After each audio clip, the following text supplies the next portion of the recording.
So the answer in my mind, and this is just my opinion, you need to do an inventory of your personal skill sets, your personal desires, your life path, your goal, and figure out a different plan where you can create a business or service to serve a lot of people that are kind of crazy, because it's like, as technology goes on, things get better. We do better, become more efficient, but it's not knocking people out the workforce.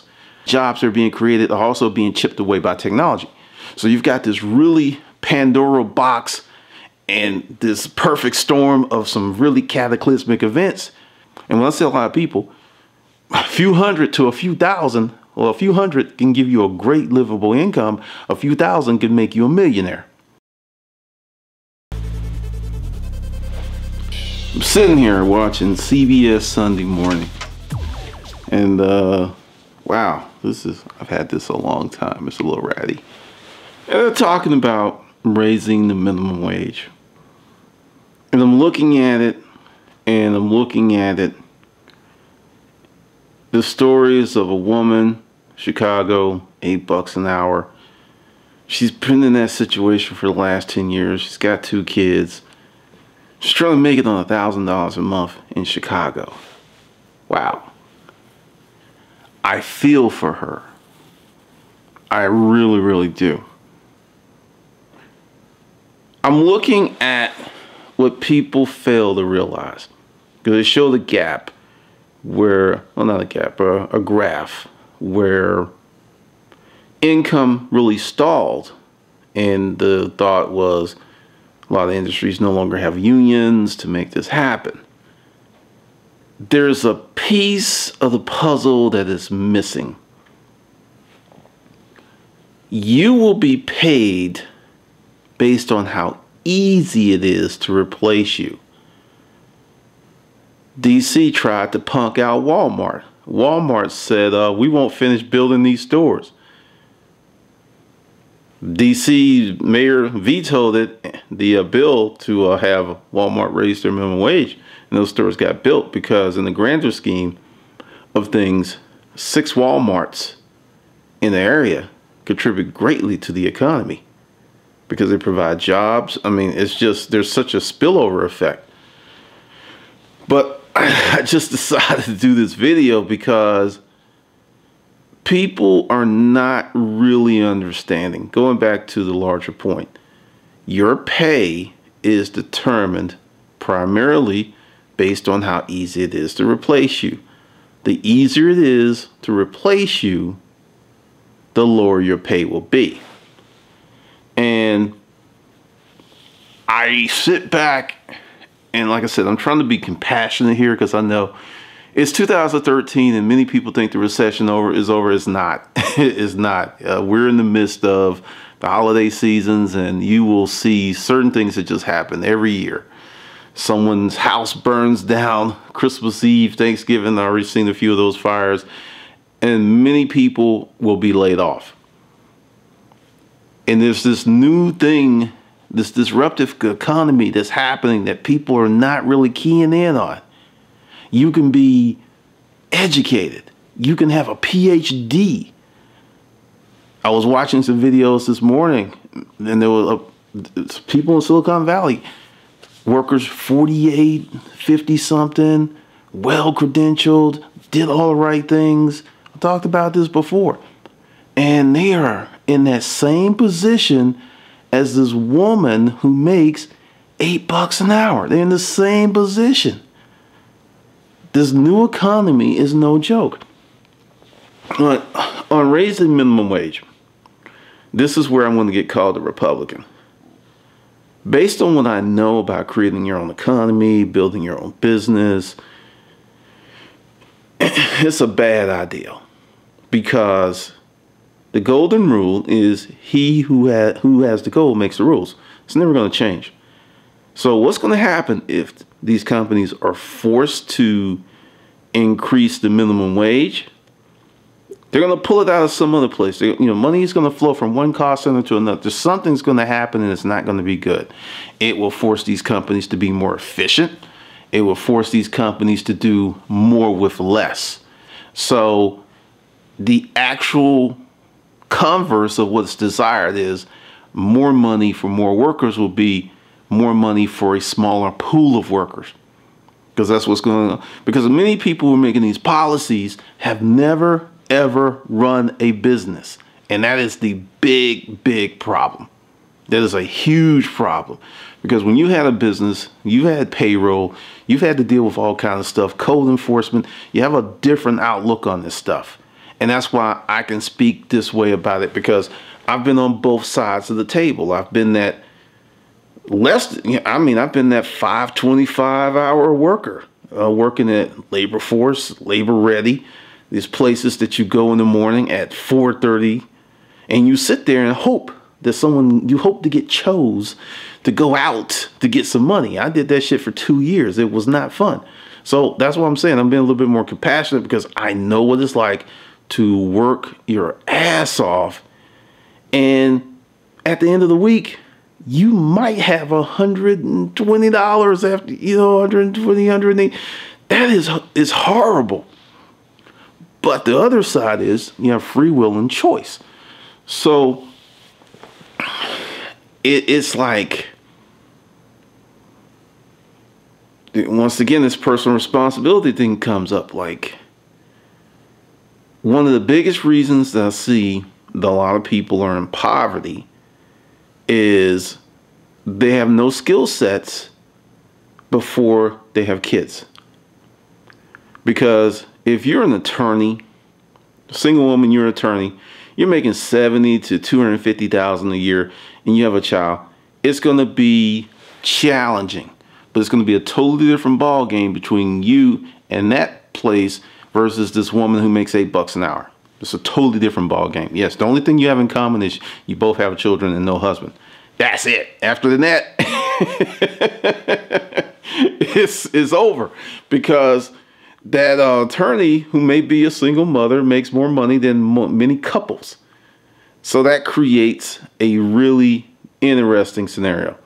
So that's another thing I see. Like when I had my kids, I was young, but I had a skill set that in the middle of a recession, I was able to get not one, but two jobs, a full-time job and a part-time job. So it goes back to skill sets. And it goes back to ownership of your life, because I'm sitting here and I know people who are doing really, really poorly. And I know people who are doing fantastic. And it comes down to mindset, preparation. And, I'm speaking to you as someone with no degree, someone who grew up in a single parent household, have all that pathology. And for about a 3-year period, I was able to get out of that. I don't count the part, in high school, you're a kid. I don't count that. But as my adult life, it was this 3-year really janky period that forced me to look at myself and the choices that I made. And that's really where it starts. Because if you're trying to get out of that cycle, you're going to have to do something differently. You're going to have to gain different skill sets. And it's on you, because what's happening with this massive, massive debt burden the government has, it's going to be impossible going forward to maintain social safety nets and programs as we have them today. And they've already been drastically cut. They're going to get cut some more, because with the disruptive economy, this is what's happening. Listen to me. You will have some kid in his basement who's going to create a new technology or something that's going to disrupt the workforce. And when I say that is, you have Joe, the executive, at his desk tomorrow morning, and he's doing fine. He's making good money. He's got money saved. He's maxing out the 401k. And this kid's going to create some technology, something that's going to matriculate and disrupt Joe at some point in the future. And then Joe's going to find himself just like these people, and he's just going to be scratching his head like, what the hell happened? I saved money. I wasn't frivolous. I have not only a degree, I have a graduate degree. I'm supposed to be insulated from this stuff, but I'm not. And that's where a lot of people are like scratching their head, because this is the reality of what we're going through, because I'm here to tell you, and there's a guy, I'm not going to say his name because he's a highly regarded person in his field. If I can get him to do a spreecast with me, I will, because he studies this. You have what I'm going to call optimum jobs or highly desired jobs. In proportion to our population growth, they're drastically shrinking. There's not enough. We're being, more people are being born quicker than these jobs can be created. And the jobs that are being created are also being chipped away by technology. So you've got this really Pandora box and this perfect storm of some really cataclysmic events that are kind of crazy, because it's like, as technology goes on, things get better. We do better. We become more efficient, but it's knocking people out the workforce. So the answer, in my mind, and this is just my opinion, you need to do an inventory of your personal skill sets, your personal desires, your life path, your goal, and figure out a different plan where you can create a business or service to serve a lot of people. And when I say a lot of people, a few hundred to a few thousand, well, a few hundred can give you a great livable income. A few thousand can make you a millionaire.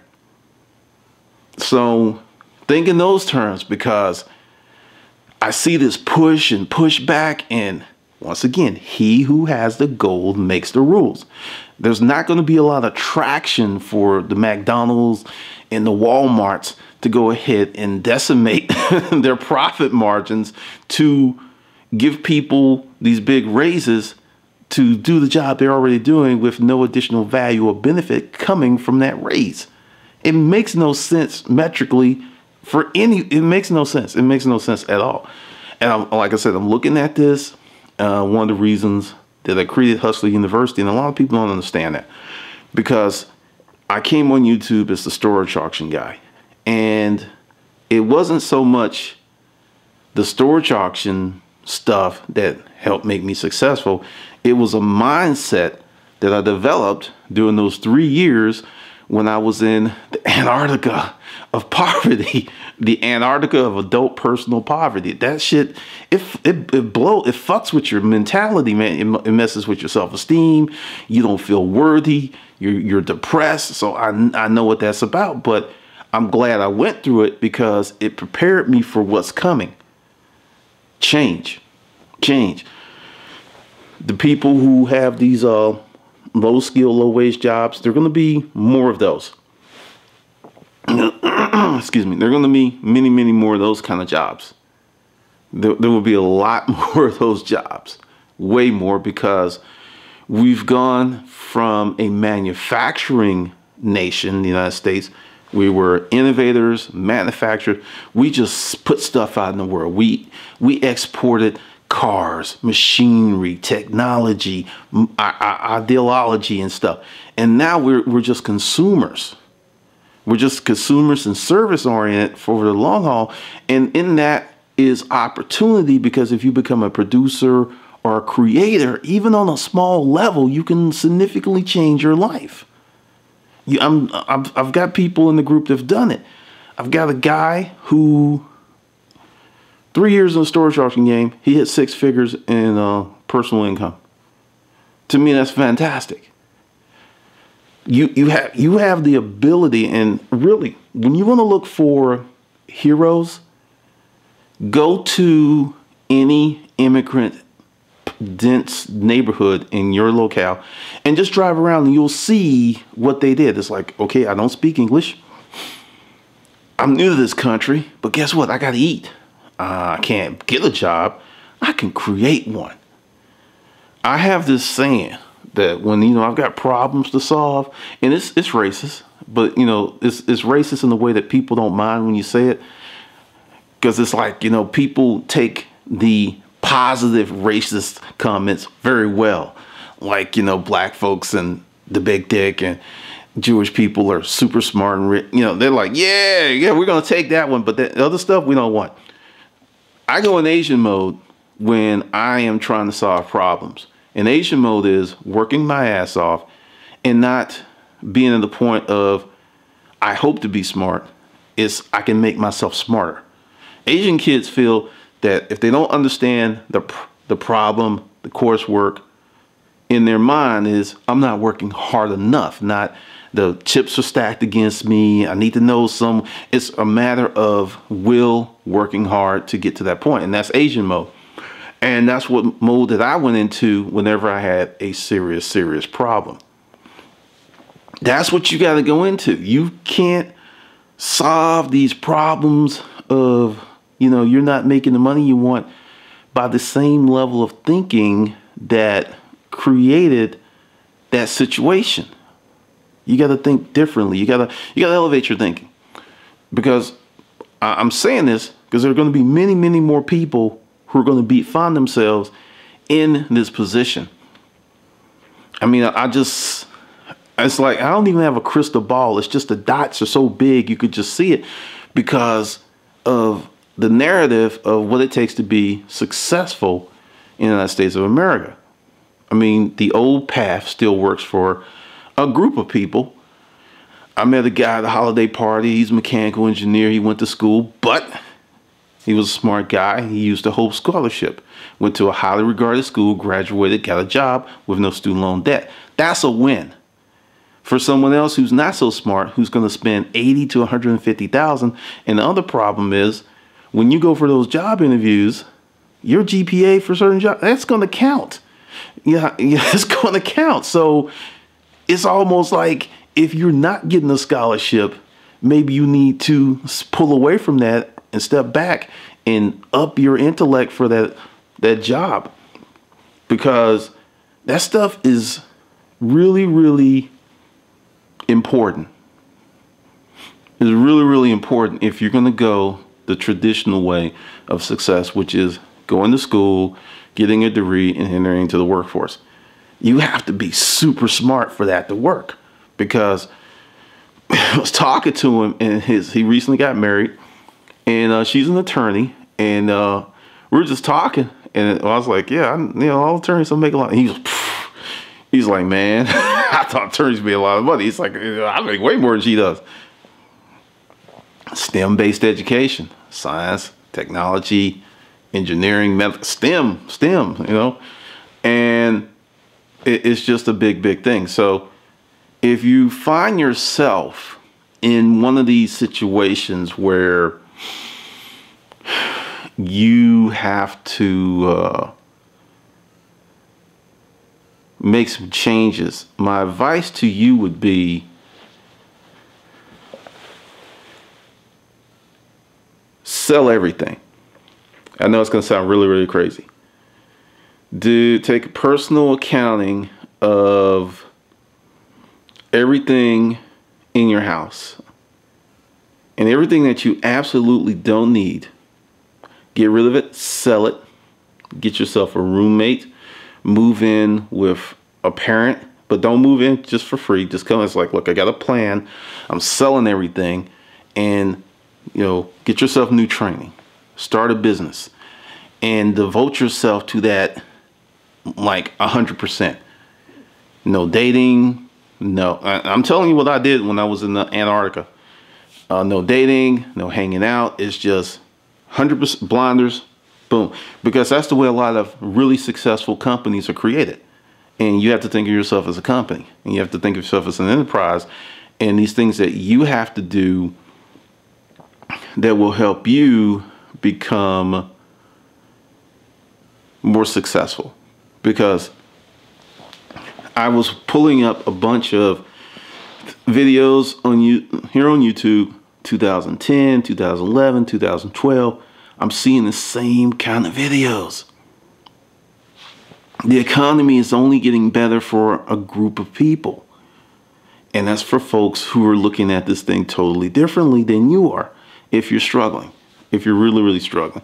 And when I say struggling, if you're building a company and it's not going exactly like you want it to, that's, to me, is a good struggle, because you're engaged. But if you're at home, you hanging out every weekend, every time you get a little money, first thing you do is you go get drunk, you buy clothes. I'll tell you a quick story of something that was totally asinine to me. His name was Jay, or Jabbar. No one ever knows. His name was Jabbar. We were both living in this boarding house. And at one point I had access to a car before I wrecked it. So I took him. Now we're living in the boarding house. Both of us living in the boarding house. And I took him to the mall. And dude was making his last payment on a $1,500 Pele leather jacket. I bullshit you not. And I just looked at him. I was like, dude, we live in a boarding house. Why are you buying a $1,500 jacket? And he said, when I step out, nobody know I'm in a boarding house. And with this, I'm gonna get all kind of bitches. Yep.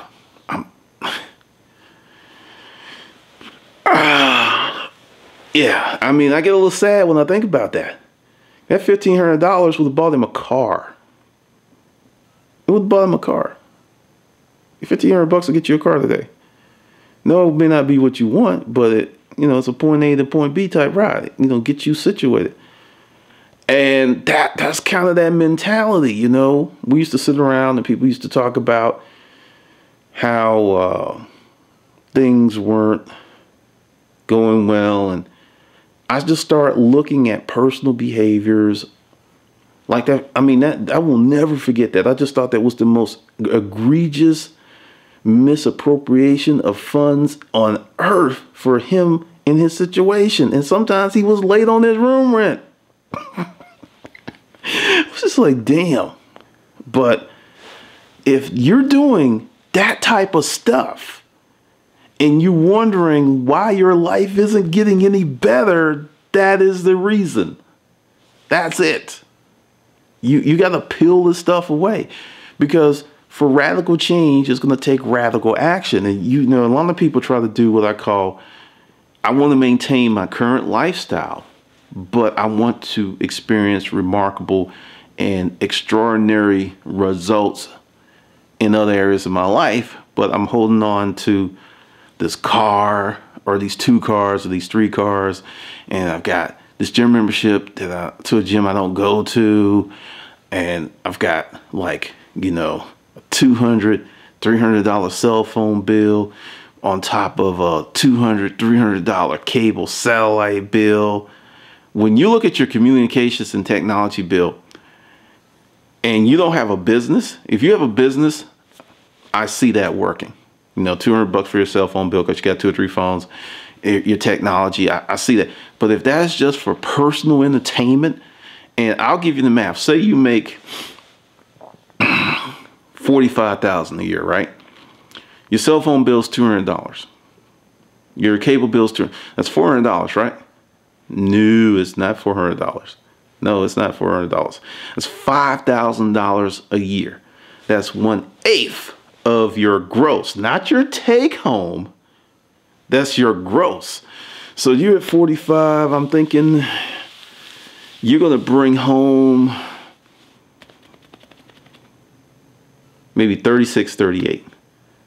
So that's 1/6 of your take home pay on those 2 things. It adds up. It really adds up, because when I do consulting, I talk to people, and I love that because I ask better questions. Because, just to let you know, if you sent me a question like, hey, Glendon, how could you help me do X, Y, Z? And you don't hear from me, it's because it's a consult. It's a paid consult question. Because if it's 6, 7, 8, 9 paragraphs, that's going to take me an hour or 2 just to really give you a great answer. And that great answer is only good to a point, because I don't know you. I don't know your weaknesses. I don't know your strengths. I don't know your work. I have no clue. So it's really only like half an answer. So an hour, 2 hours to give you half an answer. And since I don't know you, it's probably not, the recommendations will not be followed, because I'm operating in the blind. It's really a waste of my time, and it doesn't help you. So that's why I ignore them. Actually, I think a lot of people will actually get that, because the thing is, everyone is in this different place, and there's no magic jelly bean cookie cutter solution that works for everyone.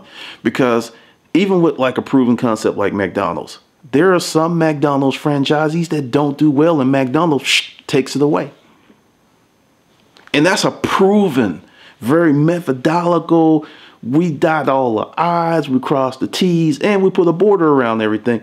Process, and there are still people that do not do well. And it goes back to the management, and it goes back to that person. It's not the process. It's not the system. It's that this person may or may not have the capacity or the tools to really work that system. So understand what's going forward, what's happening. If you're not scared, you need to be scared.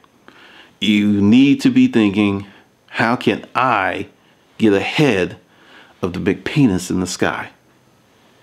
Google it. You'll find the video. There's 2 of them. All right, that's just my thoughts is on, hiking the minimum wage and the disruptive rant, because I see these stories and they're only giving you like half of the information, and I cannot criticize you for coming away with a certain response when you don't have all of the information.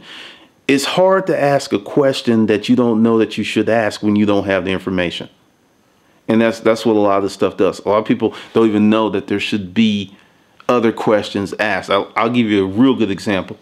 Like, you sign a book contract back in the day, they would like not give you your foreign distribution rights. And they're just like, it wasn't even in the contract. It's like, oh yeah, you signed that away. Because as a new writer, you're just happy to be in the room, and you don't know that you should ask, what about foreign distribution? Is there a cut? What's going to happen? You don't even know, so you don't ask the question. And it's like you did get screwed, but you got screwed by two penises. Ignorance, and that's how the game is played. So sometimes you can't make the best decision you can make because you don't even know the right questions to ask, which goes back to getting more information, paying attention, and stop being a slave to your creature comforts. You really got to look at this from a broader context. So that's the deal. Just something to chew on, something to think about. In mere weeks, this year is going to be over, and you're going to see more disruption, more change in 2014. So either you can be driving the vehicle of change, or you could have tire tracks on your back. Those are your 2 choices. That's it. That is really it. All right, this is Glendon, and I'll see you on the good side.